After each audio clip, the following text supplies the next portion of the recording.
नमस्कार फ्रेंड्स, मैं doctor Sumit Jaiswal, plastic एवं कॉस्मेटिक सर्जन। आज हम गायनेकोमेस्टिया या मेल ब्रेस्ट रिडक्शन की सर्जरी के आफ्टर केयर के बारे में आपसे डिस्कस करेंगे। कई पेशेंट में ये काफ़ी जिज्ञासा रहती है कि उसके बाद हम लोग कैसे मैनेज करेंगे, क्या क्या करना पड़ेगा, तुरंत बाद क्या करना पड़ेगा, लॉन्ग टर्म में क्या करना पड़ेगा। इस वीडियो के माध्यम से आप समझ सकते हैं। सपोज आपका सर्जरी हो चुका है, उसके बाद आपको क्या क्या चीज़ें करना है पहले घंटे से, वो हम आपसे डिस्कस करते हैं।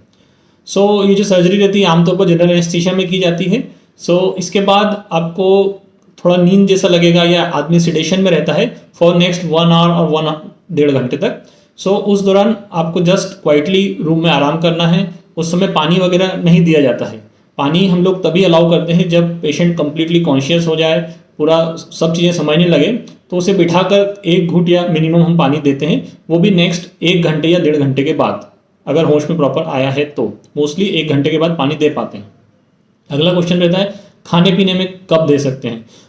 आमतौर पर हम लोग IV फ्लूइड देते हैं, उससे काफ़ी सारा ग्लूकोज वगैरह उसे मिलता रहता है, तो एकदम से इतना जल्दी करने का जरूरत नहीं कि हमने कल से खाना नहीं खाया तो अब देने की जरूरत है। फिर भी 2 से 3 घंटे के बाद हम लोग उसे ओरल फ्लूइड चालू कर देते हैं पानी के बाद। ओरल फ्लूइड मतलब कि दूध होता है, छाछ, लस्सी, फ्रूटी, इस तरह की चीज़ें, जो लिक्विड नारियल पानी वगैरह, वो ले सकते हैं 2 से 2.5 घंटे के बाद, कंप्लीटली होश आने के बाद। सेम डे हम लोग डिस्चार्ज कर देते हैं, तो शाम से लाइट डाइट ले सकते हैं। खाने में कुछ भी चीज़ का प्रतिबंध नहीं है, खट्टा भी खा सकते हैं, नमकीन खा सकते हैं, कुछ भी खा सकते हैं, बस कम खाना है पहले दिन और लाइट डाइट लेना है। अब अगले दिन से क्या करना है। नेक्स्ट डे से जो हम लोग यहाँ एक ड्रेसिंग लगा के रखते हैं, प्रेशर गारमेंट लगा के रखते हैं, वो लगी रहेगी उसमें। अगले दिन से आप अपना लगभग सारा काम कर सकते हैं, रूटीन एक्टिविटी, चलना फिरना, घर के काम, सब कुछ कर सकते हैं। कई लोग जो जॉब पे जाते हैं वो जॉब पे चले जाते हैं। जो हम लोग सर्जरी करते हैं उसी दिन सेम डे ट्रेवल करके वापस भी जाते हैं। आमतौर पे कई लोग दूर से आते हैं, 12 घंटे 14 घंटे तक ट्रेवल भी करते हैं, तो सेम डे नाइट में वो ट्रेवल करके चले जाते हैं या जा सकते हैं। अब इसके बाद अगला क्वेश्चन रहता है ड्रेसिंग का क्या करेंगे। हम लोग इसमें ड्रेसिंग इस तरह से करते हैं कि इसमें जो सूचर लाइन रहती है या छोटा सा कट लगता है, वहाँ पे ऑइंटमेंट बीटाडीन लगता है, उसके ऊपर पैड लगाते हैं और उसके ऊपर माइक्रोपोड लगाते हैं और उसके ऊपर प्रेशर गारमेंट पहनना रहता है। ये जैसे हमने मान लो मंडे को सर्जरी करी, तो नेक्स्ट ड्रेसिंग मोस्टली गुरुवार को, थर्सडे को करना रहता है, और उसके बाद 2 दिन छोड़ के एक बार वो ड्रेसिंग करने की ज़रूरत पड़ती है। ये जो ड्रेसिंग है उसके लिए आमतौर पर जो बाहर के पेशेंट रहते हैं दोबारा हमारे पास नहीं आते हैं, वो जो जहाँ रहते हैं उसी जगह पर वो ड्रेसिंग करवा लेते हैं। मोस्टली छोटा नर्सिंग होम या जहाँ पे बेसिक मेडिकल फैसिलिटी हो, वो लोग भी उसका ड्रेसिंग कर सकते हैं। अगला क्वेश्चन रहता है इसे गीला कब तक नहीं करना है या नहाना कब है। इस पार्ट को छोड़ के बाकी पार्ट को आप गीला कर सकते हो ऑब्वियसली अगले दिन से, लेकिन सूचर लाइन होने की वजह से हम लोग चाहते हैं कि इसे 4 से 5 दिन तक आप इसे गीला ना करें। उसके पहले आप स्पंज बाथिंग वगैरह कर सकते हैं या lower part of the body में नॉर्मल नहाना भी कर सकते हैं। अगला क्वेश्चन रहता है प्रेशर गारमेंट कब तक पहनना। ये क्वेश्चन का जवाब देना थोड़ा डिफिकल्ट रहता है, क्योंकि किसी का साइज ज़्यादा रहता है, किसी का कम रहता है, उसके हिसाब से स्वेलिंग कम या ज़्यादा आती है। लेकिन फिर भी आप मान के चलो कि शुरू के 48 आवर्स आपको स्ट्रिक्टली पूरे टाइम पहनना रहता है। उसके बाद भी आपको अगले 5 से 7 दिन तक पूरे टाइम पहनना रहता है, लेकिन बीच में अगर आपको कुछ अनकंफर्टेबल लगता है तो उसको निकाल के वापस से लगा सकते हैं। ऑब्वियसली ड्रेसिंग होगी तो उसको निकाल लेंगे, फिर से लगाएंगे, लेकिन शुरू के 5 से 7 दिन अच्छा कंप्रेशन जरूरी है, स्पेशली अगर ज़्यादा ग्रेड का गायनेकोमेस्टिया है उनके लिए। टोटल हमें मोस्टली 1 से 2 वीक लगाना रहता है। यदि 3 to 4 ग्रेड का है तो वो 1 महीने 1.5 महीने तक भी लगाने की ज़रूरत पड़ सकती है। शुरू में पूरे टाइम लगाना रहता है, 10 दिन 15 दिन के बाद आप उसे डेली 8 घंटे 10 घंटे लगा सकते हो, 12 घंटे लगा सकते हो। उसमें यह है कि जितना अधिक ज़्यादा लगाएंगे अपन, उतना अच्छा उसमें अपने आप को कंफर्ट मिलेगा, उतना जल्दी स्वेलिंग जाएगा, उतना जल्दी फाइनल रिजल्ट आएगा। कई बार हम ट्रेवल करते हैं स्कूटर वगैरह से, तो उसमें अगर प्रेशर गारमेंट पहना रहता है तो ज़्यादा कंफर्टेबल रहता है, हिलने पे उसमें पेन वगैरह नहीं होता है। अगला क्वेश्चन रहता है मेडिसिन कब तक लेना है। मेडिसिन हम लोग इसमें antibiotic, analgesic, swelling, anti swelling agent देते हैं, जो कि आपको नेक्स्ट 5 to 7 डेज तक लेना रहता है। अगर आपको लगता है ज़रूरत पड़ती है तो हम लोग से बात करके उसको हम लोग 1-2 दिन और आगे भी बढ़ा देते हैं। सूचर रिमूवल या टाँके कब काटना है।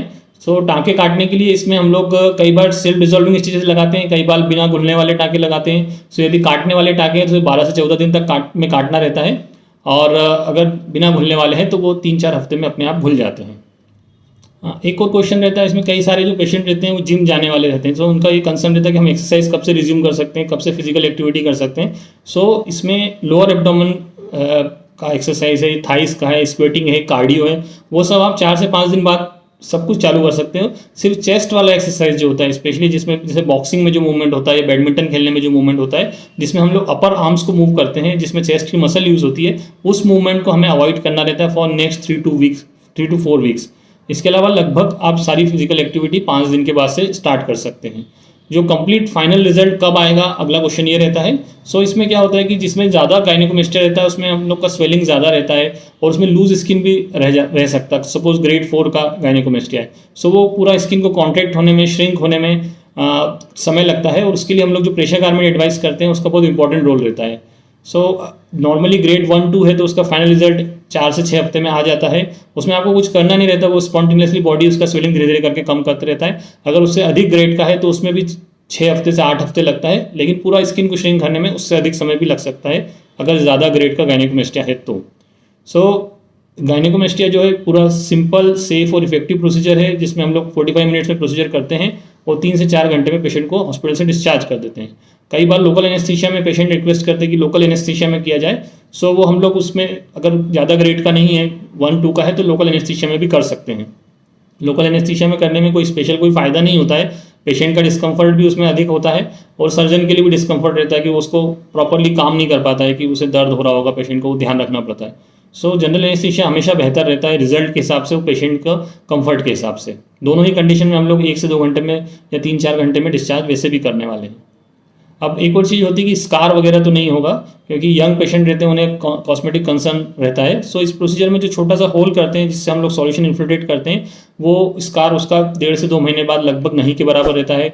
दूसरा जो इंसिजन हम लोग लगाते हैं निप्पल एरोला स्किन के जंक्शन पे लगाते हैं, सो वो इंसिजन भी जंक्शन पे होने की वजह से उसका विजिबिलिटी बहुत ही कम रहती है। इनिशियली 2-3 महीने तक हल्का हल्का दिख सकता है, लेकिन अल्टीमेटली कुछ नहीं दिखता। यदि आपका कुछ लगता है स्कार जैसा, तो उसके लिए एंटी स्कार ऑइंटमेंट हम लोग 4 हफ्ते के बाद से स्टार्ट कर सकते हैं।